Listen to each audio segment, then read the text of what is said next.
Olha só que eu encontrei na balada. Cacau, tem chocolate pra todo mundo que a Páscoa tá chegando.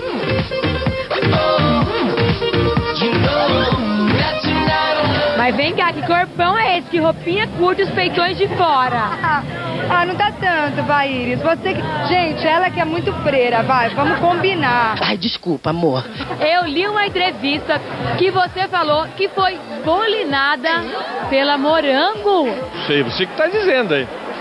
Cacau, que é isso? Como que é uma mulher paquerar outra assim? Me explica. Hello, acordem. Meu Deus, esse assunto veio à tona, né? Depois de 2 anos. Pois é, nunca é tarde. É, nunca é tarde. É que a gente se encontrou na rádio, né? Rolou? Boa pergunta. Começamos a lavar roupa suja, reviver. Que foi a primeira vez, acho que teve assim, um bate-bola, assim, uma conversa com perguntas. Aí eu falei, olha, eu não queria admitir não nas suas costas, mas já que eu tô na sua frente, você me bulinou. Na verdade foi uma brincadeira que eu falei pra ela. Mas ela bulinou como? Como foi a brincadeira também da bolinagem? Não, era brincadeira mesmo. Ela, eu tinha muita a edição, tipo, quer chocolate, Morango? Não, eu quero cacau. Aí ela vinha, tinha as brincadeirinhas que ela lambia o pescoço. Mas foi tudo na brincadeira. Aí no final eu tava zoando com ela. Mas você já foi paquerada por alguma mulher bonita, assim, porque eu nunca fui? Ai, Maria, sapato grosso, sai pra lá. Ó, os pés encostando em mim. Deixa pra lá, né? Já fui abordada por mulheres, sim, várias vezes.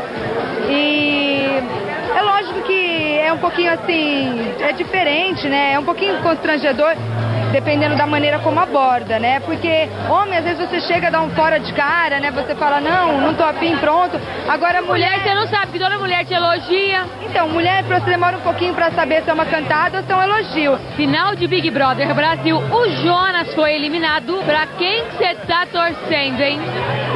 Olha, eu gosto dos dois que estão ali, né? O Fael, desde o começo, eu falava que ia ganhar.